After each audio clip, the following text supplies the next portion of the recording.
Quad जो जैसे मैंने आपको बताया कि समिट होने जा रहा है, तो उसमें ये लोग अपनी जो टर्म्स हैं उनके ऊपर डिसाइड करेंगे कि भी कौन कौन से एरिया में हमको काम करना है। दूसरी बात है न्यूक्लियर सप्लायर ग्रुप। इसके 48 सदस्य हैं। भारत की सदस्यता इसमें बार बार चीन रोकता है। एक है यूनाइटेड नेशंस सिक्योरिटी काउंसिल, उसमें छठे मेंबर के तौर पे भारत का शामिल होना बहुत जरूरी है। ये है अगर 30-40 सबमरीन साउथ चाइना सी और ईस्ट चाइना सी में अगर पेट्रोलिंग करते रहेंगे तो चीन कभी दुस्साहस नहीं करेगा यहाँ पर हमारे हिमालयन बॉर्डर पे गंदी आंख रखने का। आज अपना जो ये शो चलता है आज और कल, उसमें हम बात करेंगे। इस वक्त का हॉट टॉपिक चल रहा है, भारत के संदर्भ में बहुत ही महत्वपूर्ण है। वो है क्वाड। क्वाड का इतिहास क्यों बना, उसके लक्ष्य क्या हैं, उसके ऑब्जेक्टिव क्या हैं, और भारत के संदर्भ में भारत की जो जियोपॉलिटिक्स है उसके ऊपर क्या प्रभाव पड़ेंगे, इसकी थोड़े समय में चर्चा करेंगे, क्योंकि विस्तार से इतने कम समय में चर्चा संभव नहीं होती। और इस प्रकार के जो सब्जेक्ट्स हैं, ये विशेष करके मैं चाहता हूँ ये मेरा वार्तालाप मेरे जो यहाँ का युवा वर्ग है उसके साथ में हो, वो इसको देखें और इसके बारे में यदि उनके कोई प्रश्न भी हों तो बाद में जब रिकॉर्डिंग देखेंगे वो प्रश्न भी भेजें। ये इसलिए महत्व का है क्योंकि जो जियो स्ट्रेटेजीज हैं या जियो पॉलिटिक्स है, वो केवल हम अपने जो डिप्लोमेट्स हैं या फॉरेन ऑफिस के जो हमारे लोग हैं जो हमारे स्ट्रेटेजिस्ट हैं उनके ऊपर छोड़ के रखें, ये न्यायोचित बात नहीं है। क्योंकि आखिर जो मेरा आज का यहाँ का जो युवा वर्ग है उसी में से लोग निकलेंगे जो ब्यूरोक्रेसी में भी जाएंगे, वो फॉरेन सर्विस में भी जाएंगे, वही देश की रक्षा करने के लिए सीमाओं पर भी खड़े होंगे।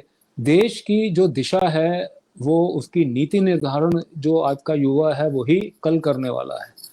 तो उसको समझ हो इस बात की, ये बहुत ज्यादा नितांत ही आवश्यक है। देश की सुरक्षा का जब विषय आ जाता है तो उसमें युवा का जो पार्टिसिपेशन है, उसकी भागीदारी और वो चर्चा का विषय बने, ये वाले सारी जो बातें हैं ये बहुत आवश्यक है। तो मैं क्वाड के बारे में शुरू करता हूँ। क्वाड जो शब्द है ये तो लैटिन का शब्द है, जो भी क्वाड्रिलेटरल जैसे चार आयाम जो होते हैं, चार भुजाएं हैं, तो उस प्रकार से जो क्वाड जो शब्द है ये चार अपने इस संदर्भ में चार देशों को लेकर के है। ये चारों देश भारत, यूएसए, जापान और ऑस्ट्रेलिया। काफी समय से बातचीत चल रही थी, अभी तक कुछ बहुत ज्यादा विशेष इसकी दिशा में काम हुआ नहीं था। केवल इतना था कि जॉइंट मिलिट्री एक्सरसाइजेस चलती थी। मालाबार एक्सरसाइज हम उसको उसके नाम से जानते हैं। वैसे मालाबार जो युद्ध अभ्यास हैं वो हमारे 1992 में शुरू हो गए थे। पहले अमेरिका के साथ में शुरू हुए, फिर बीच में इसमें जापान आया, ऑस्ट्रेलिया शामिल हुआ 2007 में। 2007 के लगभग ही क्वाड की थोड़ी सी रूपरेखा सामने आनी शुरू हुई थी। तो 2007 में आने के बाद में अगले साल ऑस्ट्रेलिया में सत्ता परिवर्तन हुआ और उसके बाद में उन्होंने मालाबार एक्सरसाइजेज में भाग लेना बंद कर दिया। वापस से 2017 में उनके संदेश आने शुरू हुए।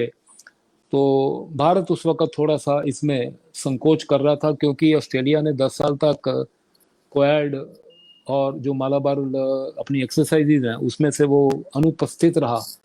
तो उसके राजनीतिक और बाकी के जो कूटनीतिक कारण थे उनके ऊपर जाने बिना उसको वापस लाना ठीक नहीं लगा भारत को। और 2020 में जब यहाँ पर कोविड के बाद में जो जिस प्रकार से विश्व में घटनाक्रम बना, तो उसके बाद से फिर जो अभी हाल ही में जो मालाबार एक्सरसाइजेज हुई हैं उसमें ऑस्ट्रेलिया वापस से शामिल हुआ है। अब वैसे तो कहते हैं अभी सब क्वाड वाले, अभी क्वाड का समिट होने जा रहा है, हमारे माननीय प्रधानमंत्री उसमें शामिल होने यूएसए के लिए गए हैं। वहाँ पर चारों देश के जो अपने वहाँ पर सत्ताधीश हैं जो बिडेन अमेरिका के हैं, जापान वाले, ऑस्ट्रेलिया वाले, भारत के प्रधानमंत्री, ये समिट होगा क्वाड का। ऐसी उसमें आशा की जा सकती है कि उसके क्वाड का जो स्वरूप क्या हो, वो केवल एक नवेल एक्सरसाइजेस तक लिमिटेड जो अभी तक चल रहा था वैसा रहे, या इसके आगे कुछ इकोनॉमिक जो है वो डायमेंशन इसके साथ में लगे और स्ट्रेटेजिक लगे, वो इस समिट होने के बाद में आएगा। लेकिन आशा क्या की जा सकती है उसके बारे में चर्चा जरूर करेंगे। और होना क्या चाहिए भारत के हित में, क्वाड की जो स्वरूप बनेगा, उसका जो पूरा करेक्टरिस्टिक बनेगा, वो उसमें क्या क्या मुद्दे आने चाहिए उसके ऊपर चर्चा करेंगे। वैसे कहते हैं कि भाई ये चाइना सेंट्रिक अलायंस है, ऐसी कोई विशेष बात नहीं है। हालांकि चाइना जो का इस वक्त जो विस्तारवाद और जो उसका साम्राज्यवाद परिलक्षित हो रहा है, और विशेष करके अब जो हाल ही का घटनाक्रम हुआ अफगानिस्तान में तालिबान के आने के बाद में, विश्व में जो इस वक्त हालात हैं, जो जियो स्ट्रेटेजी है, जियो पॉलिटिक्स है, उसमें बहुत ज़्यादा बदलाव जो है दिखने में मिलेगा। और इसके लिए कि अभी तक जो केवल एक एक्टिविटी साउथ चाइना सी में या हिंद महासागर में जो एक मिलिट्री एक्सरसाइजेज हुआ करती थी, उससे आगे बढ़कर के ये सभी देशों को, क्योंकि इनके हित इसी बात में है, वो जाना चाहिए। अब हित की हम बात करते हैं ये चारों देशों की, तो ऐसा है कि सबसे पहले यूएसए ने एक नई टर्म जो है वो दुनिया को पिछले कई सालों से देनी शुरू की। अपने यहाँ पर हिंद महासागर और प्रशांत महासागर, ये दोनों जुड़े हुए, Indian ocean and Pacific ocean. और इंडो पैसिफिक ये शब्द जो है वो यूएसए ने इस्तेमाल करना शुरू किया, और उसने कमांड भी अपनी, जो उनकी एक नेवल कमांड है, उसको भी इंडो पैसिफिक कमांड करके अभी उन्होंने उसको संबोधन करना शुरू किया है। ये नितांत आवश्यक था भी। चाइना का जो विस्तारवाद है, वो चाइना का अगर पिछले कुछ सालों का हम इतिहास देखेंगे तो हम उसका एक पैटर्न है, वो समय की प्रतीक्षा वो करते हैं। सबसे पहले किसी क्षेत्र के ऊपर अपना आधिपत्य जो है वो जाहिर करते हैं, अपना दावा पेश करते हैं कि हमारा क्षेत्र है, और जैसे ही उनको लगता है कि समय अभी आ गया है कि now is a time to usurp that territory, वो उसमें कूद जाते हैं और उस जगह को हथिया ले लेते हैं। चाइना के आज जो ऑटोनोमस रीजन चाइना के अंदर हैं, वो सारे चाइना का भाग नहीं थे। अब मंचूरिया से हम ईस्ट से शुरू करते हैं तो मंचूरिया, फिर उसके बाद इनर मंगोलिया, उसके बाद तिब्बत, उसके बाद में जो सिनकियांग का उनका प्रोविंस है, ये सारे ऑटोनोमस रीजन ये कभी भी चाइना का हिस्सा नहीं थे। चाइना ने जिस वक्त ये देखा कि समय उपयुक्त है, जब भी पीपल रिपब्लिक ऑफ चाइना की 1948 में उन्होंने स्थापना की, तो उन्होंने तुरंत वो सारे क्षेत्रों को उसमें अपने आप में वो शामिल कर चुके थे। सबसे पहले इसमें उन्होंने जब समय देखा कि 50 के दशक में अब तिब्बत के ऊपर हम अपना आधिपत्य कर सकते हैं, तो तिब्बत को उन्होंने हथिया लिया। क्योंकि उस समय क्या था कि 1945 में द्वितीय विश्व युद्ध के बाद में जो वेस्ट था ये बिजी था कि अभी हमने जर्मनी को और जापान को तो हरा लिया है, लेकिन अभी हमारे सामने जो नेक्स्ट चैलेंज है वो यूएसएसआर है। तो यूएसएसआर को कैसे कंटेन किया जाए, वो पूरी जो है उस वक्त नीति चल रही थी, उसी स्ट्रेटेजी के ऊपर काम हो रहा था।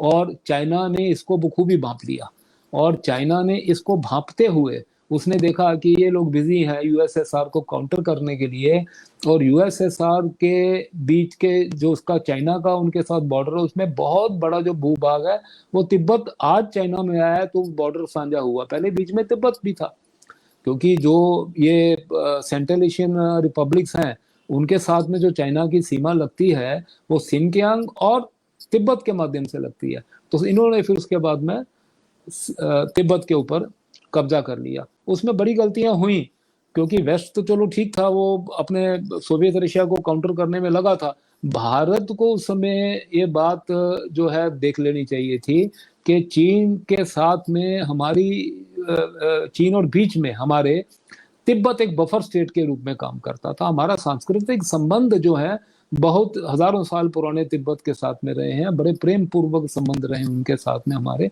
तो वो एक बफर स्टेट बीच में थी। लेकिन उस वक्त हमारी जो राजनीतिक जो नेतृत्व था वो बहुत बड़ी उसने चूक कर दी, और जिसको कहते हैं कि Tibet was offered in a platter to China. हालांकि उस वक्त अमेरिका से बहुत दफा हमारे पास संकेत आए कि यदि भारत चाहे साथ में खड़ा हो, क्योंकि उसके इमीडिएट नेबर तो भारत था, यूएसए तो यहाँ से हजारों मील दूर बैठा हुआ था, तो वो वेस्ट वाले चाइना को उस वक्त रोक सकते थे। लेकिन चाइना ने सबसे पहले मौका देख करके तिब्बत के ऊपर अपना आधिपत्य कर लिया। अब उसमें दो बातें और आई हमारे साथ में। जो उनका बॉर्डर डिस्प्यूट चलना शुरू हुआ वो भी इसीलिए चलना शुरू हुआ कि दो क्षेत्र जिनके जो हमारे हैं उनके ऊपर वो अपना दावा पेश जो कर रहा है, मुख्य रूप से दो क्षेत्र हैं। एक है लद्दाख में अक्साई चिन का, जो उसने 1962 के युद्ध में 72,000 स्क्वायर किलोमीटर वो क्षेत्र हथिया लिया चीन ने। वो कहता है कि ये मेरा है, और आज भी वो पूरी जो लद्दाख का हमारा बॉर्डर है उसमें से उसकी जो बीच की सीमा है उसको वो मान्यता नहीं देता। इसीलिए आए दिन वो वहां पर इनकर्शन करता रहता है, क्योंकि जो लद्दाख का बाकी भूभाग है उसको भी वो अपना मानता है। इस आधार के ऊपर मानता है कि लद्दाख का वो हिस्सा वो कहता है तिब्बत का है, और चूंकि तिब्बत मेरा है तो ये हिस्सा भी मेरा है।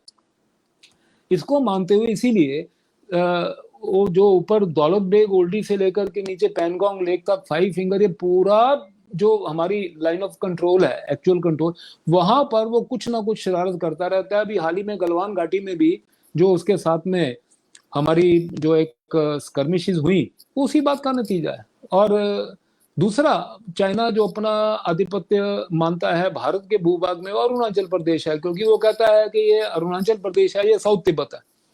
तो साउथ तिब्बत, क्योंकि तिब्बत उसका है तो साउथ तिब्बत भी उसका है, तो इसके लिए वो अरुणाचल प्रदेश को भी भारत का अंग होने की मान्यता नहीं देता है।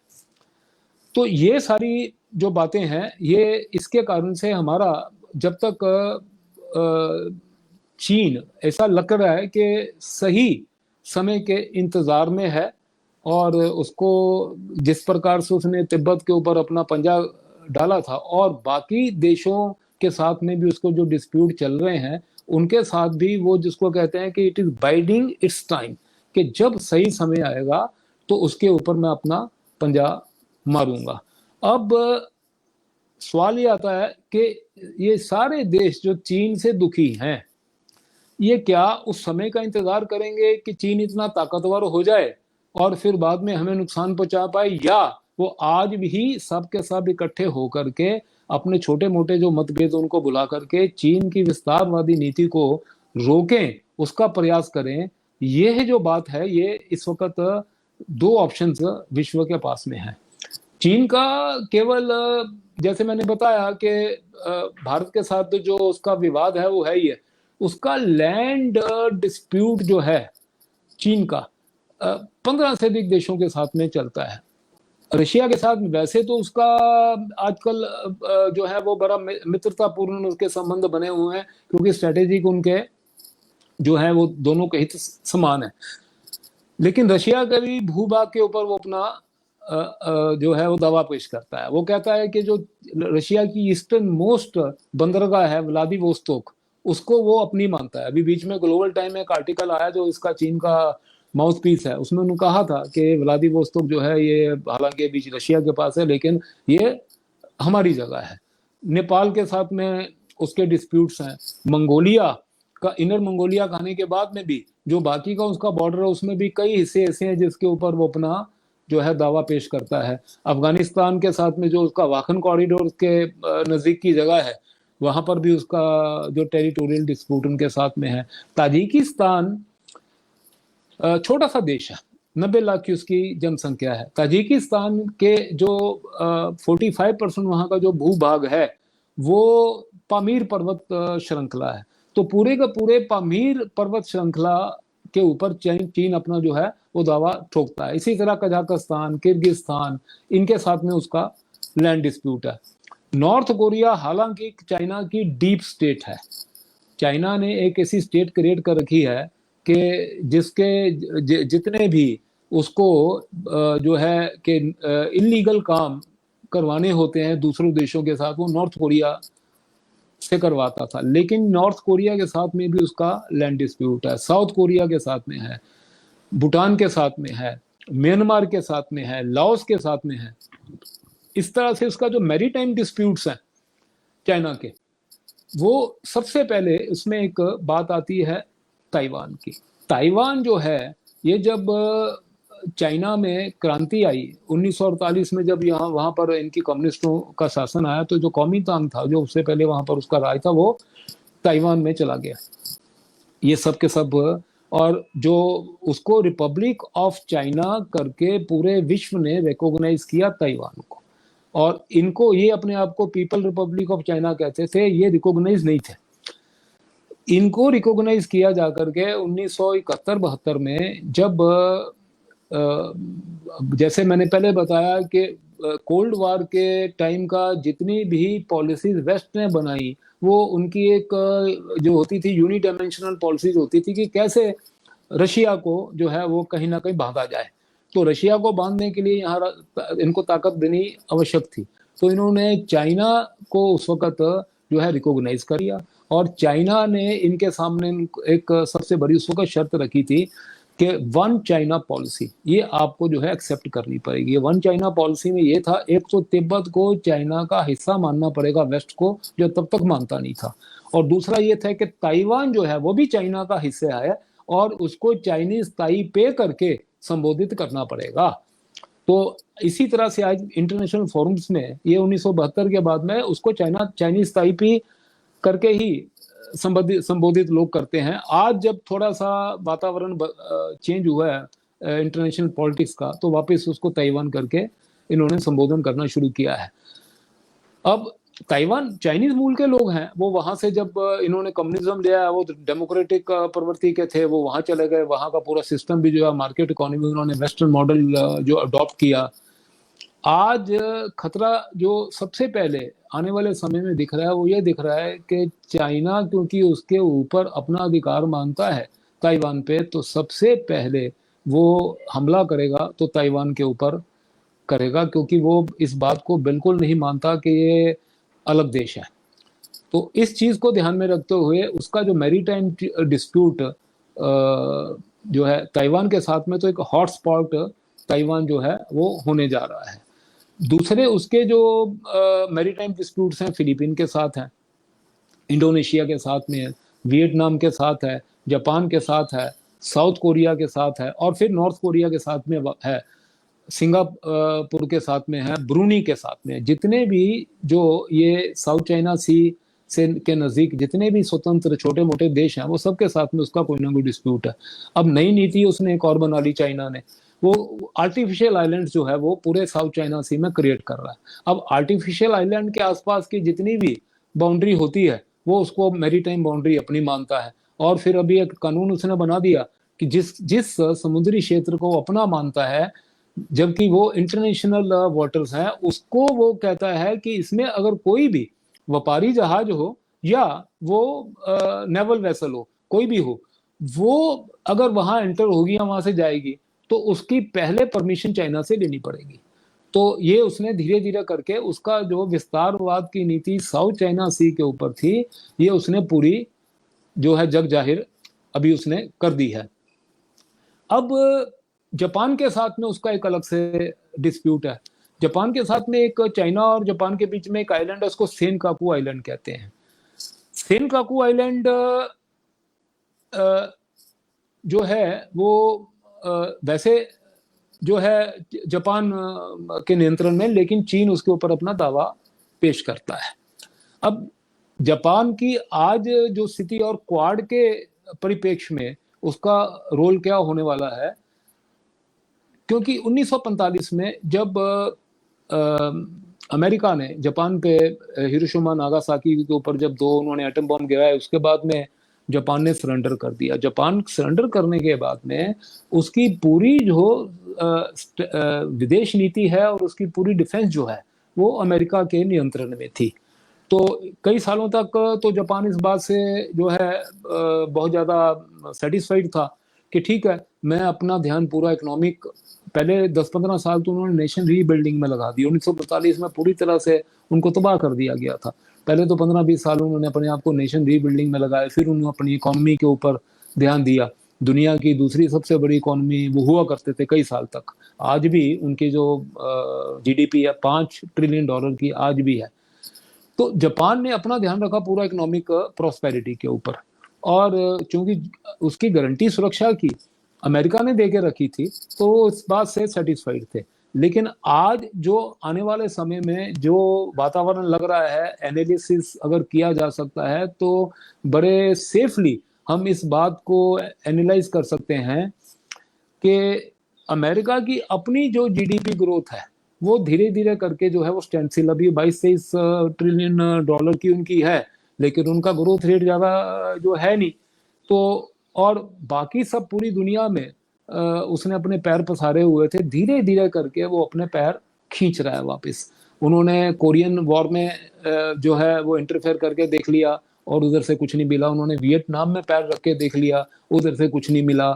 उन्होंने जो है मिडिल ईस्ट में करके देख लिया, वहां पर भी हालात बदले नहीं। 20 साल तक वो अफगानिस्तान में बैठे रहे। अब जो उनकी पॉलिसी होने वाली है वो धीरे धीरे करके ऐसा लग रहा है कि वो नॉन इंटरफेरेंस की पॉलिसी जो है वो जिस प्रकार की पिछले 50-60 साल से कर रहे थे इस प्रकार की नहीं रखेंगे। वो अपने हित को ध्यान में रखते हुए अपने मेन लैंड को किस तरह से प्रोटेक्ट करें और इकोनॉमिक ग्रोथ को कैसे आगे लेके जाएं, इनको ध्यान ज्यादा उस पर रहेगा। इसी सारे संदर्भ में जापान और साउथ कोरिया, अभी साउथ कोरिया को जो थ्रेट है वो नॉर्थ कोरिया की है, और जापान को थ्रेट है चाइना से। इनको अपनी जो सिक्योरिटी है इसको बहुत ज्यादा इनको जो है वो रिवाइज करना पड़ेगा, और जापान ने वो काम करना शुरू कर भी दिया है। जापान की अभी काफी ज्यादा जो है उनकी हम देखेंगे तो डिफेंस कैपेबिलिटीज को एनहांस करने की कोशिश कर रहे हैं। यूएसए के ऊपर डिपेंडेंस जापान जो है वो एकदम कम कर रहा है। अब इस तरह से दो आइलैंड हैं साउथ चाइना सी में, एक स्पार्टी आइलैंड है, एक पार्सल आइलैंड है। ये दोनों आइलैंड्स के ऊपर चीन अपना दावा पेश करता है, और ये सभी जो छोटे छोटे देश हैं इनके साथ में उसका वहां पर झंझट चलता रहता है। अब ये सारी वस्तु स्थिति को सामने रखते हुए जो जो देश पीड़ित हैं उन्होंने प्रयास किया। अभी जैसे क्वाड की हम बात करते हैं, मैंने बताया भारत के साथ में किस प्रकार से इनका चाइना का जो है व्यवहार कैसा है, या हमारी जो सार्वभौमिकता है, हमारी सॉवरेनिटी जो है, उसको, हमारी टेरिटोरियल इंटेग्रिटी है, उसको चीन किस निगाह से देखता है। इसी तरह से ऑस्ट्रेलिया के साथ में इनका क्या हुआ कि इन्होंने 2007 में, जैसे मैंने बताया कि पहली मालाबार एक्सरसाइज में ऑस्ट्रेलिया आया था, अगले साल आया नहीं, वहां का सत्ता परिवर्तन हुआ तो इन्होंने उनको कन्विंस करना शुरू कर दिया चाइना ने कि देखिए आपका हमारे साथ जो ट्रेड है वो ट्रेड सरप्लस आपके फेवर में है। अभी जैसे क्या है कि जितने भी वहां से मिनरल्स हैं ऑस्ट्रेलिया से वो एक्सपोर्ट होते हैं चाइना में। वहां से काफी ज्यादा मांस भी जो है जैसे बीफ वगैरह ये सारा चीन में जाता था, वाइन्स जाती थी। इसके एवज में चाइना से थोड़ा इलेक्ट्रॉनिक और कुछ चीजें ऑस्ट्रेलिया में, ऑस्ट्रेलिया की मार्केट कोई बहुत बड़ी मार्केट 2 करोड़ की जनसंख्या है, तो इसलिए ऑस्ट्रेलिया का जो लैंड अपना ट्रेड सरप्लस था उसके फेवर में था। तो अभी चीन ने उनको इकोनॉमिक ब्लैकमेल करना शुरू किया, और उस वक्त 2008 में उनको कहा कि अगर आप क्वाड में पार्टिसिपेट करोगे तो हमारे आपके जो है आर्थिक संबंध खराब हो जाएंगे। तो ऑस्ट्रेलिया ने उसमें से विड्रॉ कर लिया। और 2017 आते आते तक ऑस्ट्रेलिया ने एक चीज देखी कि उस वक्त जो उन्होंने अपना मियोपिक विजन था ऑस्ट्रेलिया का कि केवल थोड़े छोटे शॉर्ट टर्म जो है इकोनॉमिक गेन्स देखें, तो उनको लगा कि उन्होंने बहुत बड़ी गलती कर दी है। चीन उनके अंदर उनके ही कानून की धज्जियां उड़ाते हुए ऑस्ट्रेलिया में उसने वहां की कॉरपोरेशन जो है चाइनीज, उन्होंने अरबों डॉलर के वहां पर जो है असेट्स लेने शुरू कर दिए ऑस्ट्रेलिया में। कि ऑस्ट्रेलिया में ऐसा है कि जो वहाँ का डेमोग्राफिक प्रोपोर्शन टू लैंड बहुत कम है, बहुत बड़ा जो एक अपने आप में कॉन्टिनेंट है, और पॉपुलेशन तो केवल 2 करोड़ की है। तो चाइना जो है इस प्रकार की पूरी दुनिया में वो नजर रखता है कि कहाँ पर किस प्रकार से एक्सप्लॉइट किया जाए। तो उन्होंने वहां पर जाकर बड़े बड़े फार्म और बड़ी बड़ी चीजें जो खरीदनी शुरू की। तो ऑस्ट्रेलिया को ये लगा कि एक दिन तो ये आ जाएगा कि जो है यहाँ पर बहुत बड़ी हमारे लिए मुसीबत खड़ी कर देंगे। तो ये पहला झटका उनको लगा। दूसरा झटका लगा कि जब कोविड हुआ तो ऑस्ट्रेलिया ने मांग की कि भाई वुहान लैब से निकला है तो इसके ऊपर सही प्रकार की इन्वेस्टिगेशन होनी चाहिए, न्यायपूर्ण होनी चाहिए, पता लगना चाहिए कि भाई ये इसके कारण क्या थे। ये निकल के पूरी दुनिया को इसने जो है 2 साल से तंग करके रखा है, तो उसका कुछ तो पता लगे कि वुहान लैब में से बहुत से साइंटिस्ट ने ऐसा कहा, बहुत से जो चाइना के अपने वहां के जो लोग थे उन्होंने कहना शुरू किया कि ये इन्होंने एक डेलिबरेट अटेम्प्ट थी इनकी दुनिया में ये सब गड़बड़ करने की। तो उन्होंने मांग की कि इसकी प्रोब होनी चाहिए, इन्वेस्टिगेशन होनी चाहिए। तो वो बात से चीन इतना चिढ़ गया कि उसने तुरंत ऑस्ट्रेलिया के साथ में अपने उसको ऑस्ट्रेलिया को जो है वो आंखें दिखानी शुरू की। और पहला काम ये किया कि वहां से जो बीफ एक्सपोर्ट होती थी ऑस्ट्रेलिया से उसमें उसने को प्रश्न चिन्ह लगा दिए कि भाई आपका जो ये बीफ यहाँ से आ रहा है ये सही नहीं है, इसमें कुछ ना कुछ उसमें उसने प्रश्न चिन्ह लगाए और वो बंद करवा दिया। दूसरा जो वाइन आती थी उसके ऊपर उन्होंने जो ड्यूटी थी वो 200% कर दी। तो धीरे धीरे करके ऑस्ट्रेलिया को ये चीज रियलाइज होनी शुरू हुई कि मेरे हित जो है ये चीन के साथ में नहीं है, और वो वापस से क्वाड में अभी आकर के शामिल हो गया। अभी क्वाड जो जैसे मैंने आपको बताया कि समिट होने जा रहा है, तो उसमें ये लोग अपनी जो टर्म्स हैं उनके ऊपर डिसाइड करेंगे कि भी कौन कौन से एरिया में हमको काम करना है। और ये जो अपेक्षा है होगा क्या वो कुछ समय में पता लगेगा कि इन्होंने इनका जो समिट हुआ है उनमें किन किन विषयों पे चर्चा हुई है और उन्होंने क्या रोड मैप्स बनाए हैं, क्या स्ट्रेटेजीज इवॉल्व करने जा रहे हैं। लेकिन अपेक्षा ये है कि सबसे पहले तो इनका भारत जो सारे क्वाड के मेंबर में ऐसा एक देश है जिसके चीन के साथ में लैंड बॉर्डर हम साझा कर रहे हैं। बाकी के जो देश हैं, अमेरिका बहुत दूर बैठा हुआ है उससे, पैसिफिक साइड से भी और अटलांटिक साइड से भी, और ऑस्ट्रेलिया का भी उससे दूरी बहुत है। जापान का हालांकि वैसे डिस्टेंस बहुत ज़्यादा नहीं है, लेकिन लैंड बॉर्डर कोई है नहीं है, लैंड बॉर्डर केवल भारत का है। तो जिसको कहते हैं बूट्स ऑन सॉइल, अगर ऐसी कभी स्थिति आती है तो जिसके चांसेस भी हैं तो वो भारत के साथ में ही आएंगे। तो भारत का एक विशेष रोल इस पूरे क्वाड में आ जाता है। तो सबसे पहले तो जो अपेक्षा की जा रही है स्ट्रेटेजिक टर्म्स में, जो सामरिक टर्म्स हैं उनमें क्या होना चाहिए, तो वो ये होगा कि हमारा जो स्थान 2 वैश्विक संगठन है जिनमें हमारा कई समय से हमारे से बातचीत चल रही है और हमें भरोसा भी दिया जा रहा है वर्ल्ड पावर से कि आपको इनमें शामिल किया जाएगा। एक है यूनाइटेड नेशंस सिक्योरिटी काउंसिल। उसमें 6ठे मेंबर के तौर पे भारत का शामिल होना बहुत जरूरी है, क्योंकि उसमें 2 जो स्थायी मेंबर्स हैं रशिया और चाइना, ये दोनों के स्ट्रेटेजिक इंटरेस्ट मिलते हैं।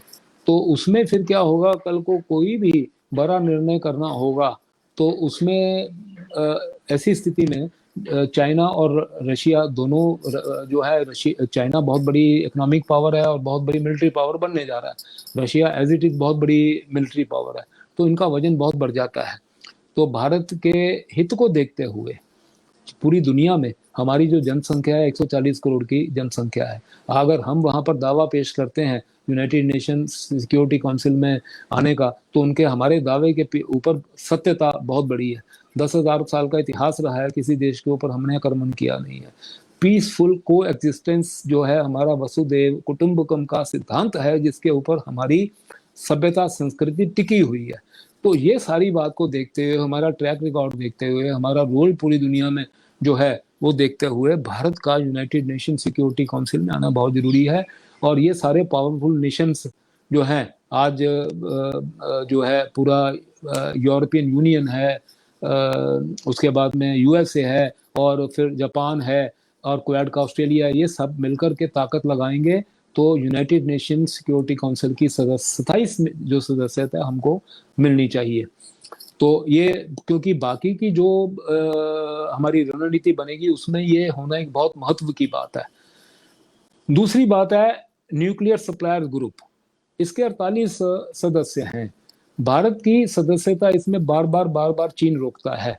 चीन के रोकने के कोई भी इसमें कारण नहीं है, क्योंकि जब 48 देश हैं और भारत आज मैंने जैसे बताया 140 करोड़ की जनसंख्या, हमारी जो एनर्जी रिक्वायरमेंट है इतनी ट्रिमेंडस है, और क्लीन एनर्जी जो न्यूक्लियर एनर्जी सबसे अच्छी एक रिन्यूएबल एनर्जी के साथ साथ एक गिनी जाती है।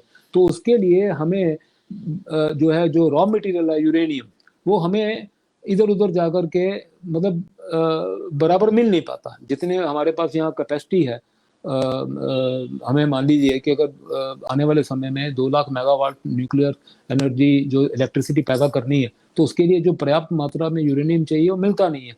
तो सबसे पहले तो न्यूक्लियर सप्लायर ग्रुप में हमको उसकी भी एंट्री होनी चाहिए। और सबसे ज़्यादा यूरेनियम के भंडार ऑस्ट्रेलिया में है, और ऑस्ट्रेलिया क्वाड का एक महत्वपूर्ण सदस्य है। तो वो हमें इस बात की गारंटी होनी चाहिए कि वहाँ से हमें सप्लाई भी मिले और हम एनएसजी के मेंबर भी बने। ये स्ट्रेटेजिकली जो बात है। उसके बाद में दूसरी बात आ जाती है इकोनॉमिक। अब इकोनॉमिक जो हम अपने मेजर्स होने चाहिए वो ये होने चाहिए कि इस संदर्भ में मैं एक चर्चा करना चाहूँगा कि चीन जो था बड़ा बहुत ही ज़्यादा, सबको पता है कि उसकी जीडीपी ग्रोथ भारत से कम थी, और चीन में तो ऐसे ऐसे हालात थे कि कुछ तो माओ ने करोड़ों आदमी स्वयं मार दिए, और कुछ करोड़ों आदमी तो वहाँ जो इस दुर्भिक्ष के कारण मर गए थे। तो ऐसा देश जो है ये अचानक वर्ल्ड पावर और दुनिया की सबसे बड़ी इकोनॉमिक पावर बन के आता है। इसके पीछे ये तैयार करने वाले ये वो लोग हैं जो वहाँ वेस्ट में बैठे हुए थे। इन्होंने पहले तो हेनरी किसिंजर ने ये फ्रैंकेनस्टीन मॉन्स्टर क्रिएट किया दुनिया के लिए।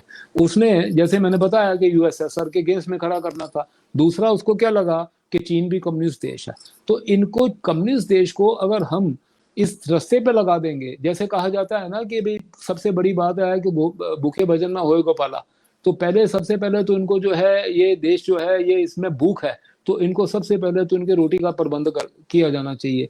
तो उसने एक मॉडल इनके सामने आकर के रखा चीन के। अच्छा, उसमें वेस्ट की जो यूएसए की अपनी एक नीति थी वो टेम्परेरी उनके जो हित में रही, लेकिन लॉन्ग रन में आज वो रियलाइज कर रहे हैं गलत हो गया। तो उन्होंने क्या किया कि जितना उनके यहाँ हार्डवेयर मैन्युफैक्चरिंग थी, अब उस वक्त यूएसए बहुत बड़ा मैन्युफैक्चरिंग हब था ही। अब मान लीजिए कि इलेक्ट्रॉनिक इंडस्ट्री है, टॉय इंडस्ट्री है, फार्मास्यूटिकल्स हैं, उसके बाद में और ऑटोमोबाइल पार्ट्स हैं, ये सारी चीजें उन्होंने आउटसोर्स कर दी चाइना को, और उनको अपनी जो वर्क फोर्स है वो उन्होंने लगा दी जो हाई टेक के ऊपर। तो और वो एक पैराडाइम उन्होंने चेंज किया था, उसमें वो कामयाब रहे। लेकिन उन्होंने इस बात को रियलाइज नहीं किया कि चीन जो है वो धीरे धीरे करके ये वर्ल्ड की जिसको मैन्युफैक्चरिंग हब बन गया था, वो बनने के बाद में वो सीधा सीधा टेक्नोलॉजी में जाएगा। और टेक्नोलॉजिकल आज उसने जो काम किया है कि आप देखो स्पेस में उसकी तरक्की कितनी ज्यादा चीन ने कर ली। अपनी इकोनॉमिक पावर को किस प्रकार से उसने ट्रांसफॉर्म किया अपनी स्ट्रेटेजिक पावर में। आज दुनिया की सबसे बड़ी नेवी जो है वो चीन की है। चीन के पास में 10 से ज्यादा जो है रिकॉर्डेड जो उनके पास में न्यूक्लियर पावर्ड सबमरीन्स हैं। तो चीन आज बहुत बड़ी एक स्ट्रेटेजिक पावर, मिलिट्री पावर बन चुका है। उसको तैयार करवाने वाले ये लोग थे, इन्होंने ये बात अपेक्षा नहीं की थी, और चीन ने एक नया मॉडल दे दिया उनके सामने कि मॉडल ऑफ गवर्नेंस जो था वो कम्युनिस्ट रहा, लेकिन इकोनॉमिक मॉडल जो है कैपिटलिस्टिक मॉडल में लगे। अभी हाल ही में शिन जीपिंग जो वहाँ का अपना प्रीमियर है, उसने एक नवा देना शुरू कर दिया। वो कहता है गवर्नमेंट कैपिटल, कि अभी जो कैपिटलिस्ट हमारा जो स्ट्रक्चर रहेगा गवर्नमेंट के पास रहेगा। अब उनका जो एक बैंक अभी एवरग्रांडे करके चीन का अभी एक बैंकरप्ट हुआ है, उसका जो मार्केट कैपिटलाइजेशन था वो था करीबन $50 बिलियन, मतलब $50 बिलियन लगभग 4 लाख करोड़ रुपया, बहुत बड़ी एक रकम होती है, वो आज उसकी मार्केट कैपिटलाइजेशन रह गई है खाली $4 बिलियन, मतलब 95% तो सीधा उनका उड़ गया। लेकिन वहां से जो रिपोर्ट्स आ रही हैं चाइना से, वो उसको बेल आउट नहीं करेंगे एवरग्रांडे को, और उसके जो बाकी के उसके जो रेपरकशन है दुनिया के ऊपर कितने कैसे रहेंगे। हमारा जिस दिन ये न्यूज बाहर आई थी, उस दिन हमारा अपना जो मार्केट है वो उससे कम से कम 500-700 पॉइंट नीचे आ गया। तो ये सारी चीजें जो है ना, वो वहां पर चेंज अपने ला रहे हैं। गलती थी सारी, ये सारी वेस्ट की, जो उसने इतना बड़ा मॉन्स्टर वहां पर क्रिएट करवा दिया। अब इकोनॉमिक जो मैं बात कर रहा था कि इनका क्वाड का, या जो लोग चाइना से आने वाले समय में खतरा महसूस कर रहे हैं, बाकी के जो अलायंसेज हैं, वो उनका क्या रोड मैप होना चाहिए। तो चीन को जो इन्होंने मैन्युफैक्चरिंग आउटसोर्स करी थी, वो उससे वापस लेनी पड़ेगी, क्योंकि राक्षस की जो जान है वो उसके अर्थतंत्र में है, वो वापस लेनी पड़ेगी। अच्छा, वापस लेकर के अभी economics has its own rules. किसी देश को अगर चाइना से कोई कोई भी आइटम ए जो है, वो अगर मान लीजिए $100 मिलियन में एक्सपोर्ट होती है, उतनी ही आइटम दूसरा देश कहेगा $110 मिलियन इसकी कीमत है, तो वो बोलेगा नहीं, मुझे सस्ती मिलती है, मैं क्यों इनसे लूं। हमारे सामने जो है 5G का इतिहास है ना, मौजूद है कि दुनिया ना चाहते हुए भी चीन की कंपनी हुआवी से, कनाडा ने भी जो है वो करार किया, जर्मनी ने किया, जबकि यूरोपियन यूनियन उसके विरोध में थी, लेकिन उनको ना करते हुए उसने, क्योंकि सबसे सस्ती है, तो जो सस्ती चीज है वो पूरी दुनिया जो है वो उसके पीछे जाएगी। तो अब डिप्लोमेट जो पॉलिटिकल रीजन थे वो हावी हुए, तो कनाडा भी उसमें से विड्रॉ कर गया, जर्मनी भी उससे विड्रॉ कर गया हुआवी कंपनी से। अब आपने चीन से अगर वापस इंडस्ट्री को लेना है, तो एक ऑप्शन, एक अल्टरनेटिव आपको देना पड़ेगा, ताकि वो जो चीज दे रहा है वैसी क्वालिटी की चीज उतने ही डिलीवरी पीरियड में और उससे कम कीमत में या कॉम्पिटिटिव रेट के ऊपर दूसरे कौन से देश हैं जो इसको कर सकते हैं। उसमें से हाँ, अभी बहुत एक छोटा सा देश वियतनाम है, जिसके ऊपर चीन ने अपना बहुत बड़ा जो है वो आंखें उसको बार बार दिखाता था। वियतनाम ने सिद्ध कर दिया है कि उसने जो इंडस्ट्री अपने यहाँ लगाई, और वो चीजें पहले चीन में बनती थी, चीन से सस्ती बनाकर, अच्छी बना करके दुनिया को एक्सपोर्ट कर रहा है। पिछले 10 साल में वियतनाम की इकोनॉमी जो है वो एकदम से ऊपर जानी शुरू हुई है। इस संदर्भ में भारत का रोल जो है वो उसमें दो बातें होंगी। एक तो जो यूएस से लेड जो बाकी के नेशन है, जो यूरोपियन नेशन है, उनको वहां से निकलना, और हमारे पास में यहाँ पर उनकी मैन्युफैक्चरिंग हब लगे। और दूसरा बात आती है हमारा उसमें रोल क्या रहेगा। हम वहां पर जो चीन ने उनको रियायतें दी हुई हैं, चीन ने उनको जिस प्रकार से जो जमीन जिस भाव पे जब उनको देता है, जिस प्रकार से लॉ उनके ऊपर लगते हैं, क्या उनके कंपटीशन में हम यहाँ पर उसको दे सकेंगे। इस वक्त जो चीज सामने नजर आ रही है, उसमें एक इच्छा शक्ति हमें दिखानी पड़ेगी। 3-4 चीजें जो हैं, जो देखिए, कोई भी चीज मैन्युफैक्चर करनी है, तो जब मैं पूरे इकोनॉमिक टर्म्स में जो बात कर रहा हूँ, तो उसमें रॉ मटेरियल, उसमें ह्यूमन रिसोर्सेस, उसमें कैपिटल कॉस्ट, उसमें इलेक्ट्रिसिटी कॉस्ट, उसमें ट्रांसपोर्टेशन कॉस्ट, ये सारी बातें अगर हम देखेंगे, तो कोई भी चीज अगर मान लो चीन दुनिया को आज इलेक्ट्रॉनिक एक्सपोर्ट करता है, या चीन दुनिया से कि टॉय मार्केट पूरी दुनिया की चीन जो है वो डोमिनेट करता है, टेक्सटाइल मार्केट दुनिया की चीन करता है। तो टेक्सटाइल का एक उदाहरण लेते हुए, टेक्सटाइल का जो रॉ मटेरियल है, पॉलीमराइजेशन जो मानो शुरू होता है, तो पेट्रोकेमिकल उसका बेस है, वहां से पॉलीमराइजेशन से बाद में आप स्पिनिंग आ गई, उसके बाद में उसकी एक्सट्रूजन प्रोसेस आ जाती है, उसके बाद में अगर अपन आप आगे जाते हैं तो उसकी वीविंग आ जाती है। जैसे मैंने बताया कि एक अगर चाइना से वहां से जो मैन्युफैक्चरिंग हब बाहर लेके जानी है, तो भारत के संदर्भ में यहाँ पर एफडीआई आए, और भारत इस प्रकार से यहाँ पर उनको फैसिलिटीज दे, उन कंपनीज को जो फैसिलिटीज इस वक्त चीन उनको दे रहा है। तो उस संदर्भ में मैं एक उदाहरण देता हूँ टेक्सटाइल का।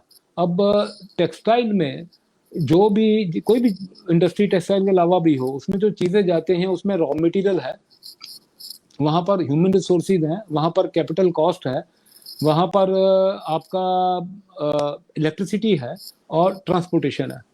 ये सारी बातें, कोई भी ऐसी चीज नहीं है जो भारत में चीन से महंगी हो।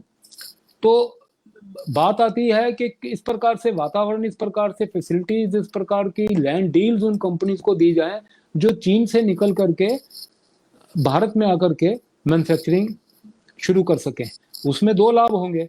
एक तो ये जो दुनिया को आंखें दिखाने वाला विस्तारवादी देश है, इसकी जीडीपी रुकेगी, और जो शांति प्रिय देश भारत है, जो पूरी दुनिया के सह अस्तित्व में विश्वास करता है, उसकी जीडीपी ग्रो होगी। यह पूरे दुनिया के हित में ये बात आ जाती है। एक और बात इसमें देखना पड़ेगा कि चीन ने जिस प्रकार से एक अपना इकोनॉमिक सोप्स देकर के, प्रलोभन देकर के अपने पैर दुनिया में जमाए हैं, चीन ने पूरे सेंट्रल एशिया में जो उनकी बेल्ट एंड रोड जो इनिशिएटिव है BRI, और दूसरा OBOR, one border one road, इस चक्कर में उसने सेंट्रल एशिया में कजाकिस्तान, किर्गिस्तान, यहाँ से जो सड़क लेकर के वेस्ट तक लेके जा रहा है, तो उसमें उनकी कई जगह पे उसने लोन्स दिए हैं। इसी तरह से अफ्रीका में बहुत से कंट्रीज ऐसे हैं जहां पर वो लोन दे करके वहां के इंफ्रास्ट्रक्चर जो प्रोजेक्ट हैं उनको वो डेवलप करने की कोशिश कर रहा है। तो ये डेट, एक किस्म का डेट ट्रैप है। इन देशों के साथ में दो बातें होनी चाहिए। पहली बात तो ये होनी चाहिए कि चीन का खतरा उनको रियलाइज करवाना चाहिए। उसका उदाहरण हमारे सामने श्रीलंका का है। और दूसरा, उनको एक हमें जो है वो अल्टरनेटिव भी देना पड़ेगा।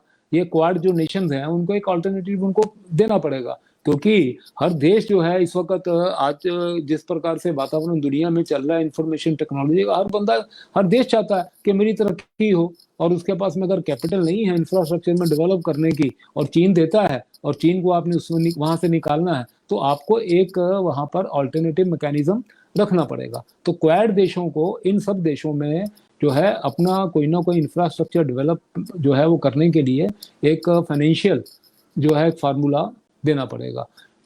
जो श्रीलंका में चीन ने किया, उसका उदाहरण जो है ये सभी देशों के सामने रखना पड़ेगा। श्रीलंका में क्या था कि चीन ने, जो राजापक्षे परिवार था, ये दक्षिण श्रीलंका में इनका जो है वो इलेक्टोरल बेस है। इन्होंने चीन के साथ वहां पर बंदरगाह हम्बनटोटा, जो उनसे पैसे लेकर के चीन ने इनको फाइनेंस किया और वहां बना के दी। अब सवाल यह है कि ऑलरेडी कोलंबो जो पोर्ट है वो श्रीलंका में है, छोटा सा देश है। कोलंबो पोर्ट में भी जो सरप्लस कैपेसिटी थी वहां पे, तो हम्बनटोटा बनाने की जरूरत क्या थी? वो जरूरत इसलिए पड़ गई कि राजा पक्षे जो थे परिवार था, उनको लगा कि शायद हम दक्षिण श्रीलंका में ये बनाएंगे और इससे हमारी इकोनॉमिक एक्टिविटी बढ़ेगी, हमारे इलाके में तरक्की होगी, और हमारा जो वोटिंग बेस है यहाँ पे वो मजबूत हो जाएगा। जबकि उस वक्त भी जो इकोनॉमिस्ट थे, उस वक्त भी जो एनालिस्ट थे, उन्होंने कहा था कि ये कामयाब होगा नहीं, और वही हुआ। आज बनने के बाद में 30 शिप वहां पर डॉक नहीं कर सके हैं। और चीन ने जिस कारण से वहां पर वो बनाया था, उसने अपनी नीयत स्पष्ट कर दी। जब पैसे वापस नहीं मिले हम्बनटोटा में जो उसने इन्वेस्ट किए थे, उसने वो पोर्ट के ऊपर अपना कब्जा जमा लिया। 99 ईयर की लीज जो है चीन ने वहां से श्रीलंकन गवर्नमेंट से ले ली है। इसी प्रकार से यही चीजें जो है वो दुनिया के बाकी देशों के साथ भी करेगा। यह बात क्वाड जो नेशंस हैं इनके ऊपर आयद होती है कि बाकी के देश जो हैं दुनिया में, जहां जहां इसका BRI OBOR जा रहा है, उनको जाकर के ये बताएं। हाँ, इसके अलावा एक और बात जो क्वाड देशों को वो करनी पड़ेगी कि चीन की एक डीप स्टेट है पाकिस्तान। तो पाकिस्तान को किस प्रकार से नियंत्रण में रखा जाए, वो बहुत बहुत बड़ी महत्व की एक बात है। अब जो अफगानिस्तान का घटनाक्रम हुआ, ये सारे घटनाक्रम के पीछे अगर सबसे बड़ी कोई ताकत है तो वो पाकिस्तान की ISI है। और ये जो फैक्ट्रीज वहां पर तालिबान टेररिज्म की लगाने जा रहे हैं, और इस प्रकार से जो ग्लोबल जिहाद है उसके विरोध में क्वाड कंट्रीज को और इसके साथ साथ जो बाकी के अलायंसेस बन रहे हैं, इनको सबको एक मंच पर आना पड़ेगा। चीन ने एक और बहुत चतुर चाल चली है कि जो वहाबी इस्लाम है उसके साथ में दुनिया भर में चीन का एक अलायंस बनता दिख रहा है। अफगानिस्तान में स्पष्ट हो गया कि अफगानिस्तान ने 20 साल तक प्रयास किया यूएसए ने कि वो कैसे भी करके वहां पर लोग डेमोक्रेटाइज हो जाए। वहां पर उनको 20 साल तक उन्होंने जो है इंफ्रास्ट्रक्चर डेवलप करवा के दिया, वहाँ शिक्षा के क्षेत्र में काम किया, स्वास्थ्य के क्षेत्र में काम किया, वहाँ की फंडिंग करते रहे, वहाँ की स्वतंत्र जो है वो सेना उन्होंने तैयार करवा के दी। ये सब बातें जो हैं, ये 20 साल की जो मेहनत थी ये यूएसए की, ये खत्म करवा दी चीन और पाकिस्तान ने वहां पर मिल करके। एक बात समझ में आती है अफगानिस्तान की, बाहर की कोई भी ताकत, वो पहले रशिया बैठा था या बाद में आकर के यहाँ पर यूएस या नाटो वाले बैठ गए, वो इस बात को कोई भी देश जो है, जो सॉवरेन कंट्री है, वो बात नहीं मानेगा कि बाकी के देश जो हैं यहाँ पर आके बैठे और हमारे जो है सत्ता को कंट्रोल करें। तो ये बात सही है कि यूएसए को जाना चाहिए था, लेकिन यूएसए जाना चाहिए, लेकिन वहां पर तालिबान की शासन आना चाहिए और लोग भूखे मरने चाहिए, ये तो किसी देश के लिए सही बात नहीं है। तो वहां आज जो हालत क्रिएट हुई है, वो हालत क्रिएट करने वाले चीनी और पाकिस्तानी है। तो इस प्रकार से ये जो अलायंस है फ्यूचर में, ये दुनिया को तंग ना कर सके। जो टेररिज्म की घटनाएं हैं, पूरा दुनिया उससे पीड़ित है, वैसी घटनाएं वापस ना हो सकें, तो इनको भी कंट्रोल करने के लिए ग्लोबल जिहाद और जो अलायंस है इस प्रकार के, इनको तोड़ने के लिए भी अब इस वक्त जो क्वाड का समिट है उसमें भी चर्चा होनी चाहिए। बाकी के कुछ अलायंसेस जो हैं वो बने हुए हैं, जैसे अभी जो है एक ऑकस करके हाल ही में अलायंस बना, उसमें यूएसए है, यूके है और ऑस्ट्रेलिया है। अब ये जो अलायंस है इनको भी क्वाड के साथ में एक ही प्लेटफॉर्म पे, क्योंकि हमारे जो ऑब्जेक्टिव है, स्ट्रेटेजिक ऑब्जेक्टिव हैं, वो मिलते हैं। एक 5i अलायंस है, 5i अलायंस है, इंटेलिजेंस शेयरिंग का अलायंस है, जिसमें न्यूजीलैंड, ऑस्ट्रेलिया, कनाडा, यूके और यूएसए हैं। ये सारे के सारे अस्टवाइल, इनमें से यूएसए छोड़कर अस्टवाइल सारे कॉमनवेल्थ कंट्रीज थे, और इनकी एथनिक बैकग्राउंड, इनकी कल्चरल बैकग्राउंड वो सारी सिमिलर है, और बेसिक उनका मेन ऑब्जेक्टिव है इंटेलिजेंस शेयरिंग का। तो इंटेलिजेंस शेयरिंग अंडरस्टैंडिंग जो है क्वाड की, इनके साथ में है, ऑकस के साथ में, और इनके साथ भी 5i के साथ में भी होनी चाहिए। एक और बात जो इसमें है कि ऑस्ट्रेलिया को इन्होंने अभी एक, यूएसए ने न्यूक्लियर सबमरीन जो है वो प्रोग्राम उनके लिए दिया है। 2 टाइप की न्यूक्लियर सबमरीन, एक तो न्यूक्लियर पावर्ड होती है, एक न्यूक्लियर वेपन कैरी करती है। तो न्यूक्लियर वेपन तो ये कैरी नहीं करेगी, लेकिन न्यूक्लियर पावर्ड सबमरीन है जो ऑस्ट्रेलिया को इन्होंने प्रोग्राम दिया है। तो भारत के संदर्भ में हमारे पास में अरिहंत क्लास जो है वो न्यूक्लियर सबमरीन ऑलरेडी है, और भी हम प्रयास कर रहे हैं। तो चीन को अगर हमने जो है वो काउंटर करना है, तो जो बॉर्डर हमारा चीन के साथ में यहाँ से लगता है अरुणाचल से लेकर के लद्दाख तक, तो उसको हम अगर क्रॉस करेंगे तो हमारा कोई स्ट्रेटेजिक ऑब्जेक्टिव उसमें मिलता नहीं है। जबकि चीन अगर क्रॉस करता है तो सीधा सीधा जो जनसंख्या वाले, आबादी वाले क्षेत्र हैं उसमें आता है। हम जाते हैं तो उसमें खाली पहाड़ और पूरा सूखा जो है वो क्षेत्र है। हमारा कोई स्ट्रेटेजिक ऑब्जेक्टिव वहाँ होता नहीं है, ना हमको वहां से कोई पैसेज किसी कंट्री का मिलने वाला है। हमारा स्ट्रेटेजिक ऑब्जेक्टिव तब होता है अगर चीन यहाँ पर दुस्साहस करता है हमारा हिमालयन बॉर्डर पे, तो हम ईस्ट चाइना में जाकर, जहां उसकी 70% जो जनसंख्या चीन की रहती है, तो वहां पर अगर हम उसकी नाकाबंदी करते हैं, चारों देश जिसमें भारत, ऑस्ट्रेलिया, जापान और यूएसए, और वो नाकाबंदी हो सकती है उसकी न्यूक्लियर सबमरीन्स के द्वारा, जो इस वक्त ऑकस का जो इनका अलायंस हुआ है, जो ऑस्ट्रेलिया के लिए करवा रहे हैं। तो भारत को इंडिजिनियसली कम से कम 10 से 15 न्यूक्लियर सबमरीन जो हैं अपनी तैयार रखनी पड़ेंगी। अमेरिका के पास बहुत हैं, जापान भी तैयार कर की ताकत पूरी रखता है, ऑस्ट्रेलिया को ऑकस वाले जो हैं वो दे ही रहे हैं। तो ये है, अगर 30-40 सबमरीन साउथ चाइना सी और ईस्ट चाइना सी में अगर पेट्रोलिंग करते रहेंगे तो चीन कभी दुस्साहस नहीं करेगा यहाँ पर हमारे हिमालयन बॉर्डर पे गंदी आंख रखने का। तो ये सारी चीजें हैं। ऐसा आशा करते हैं कि जो इनका अभी क्वाड का समिट होने जा रहा है उसमें ये सारे हमारे एनलाइटेंड जो वहाँ पर राजनेता हैं इनके ऊपर चर्चा करेंगे। कुछ दिनों में स्पष्ट भी हो जाएगा ये समिट आने के बाद में कि कौन कौन सी बातों पे चर्चा हुई है। और ये बात तय है कि इस ड्रैगन को रोकना है अगर, तो सबको अपने छोटे छोटे मतभेद बुला कर के सभी सभी देशों को साथ में आना पड़ेगा।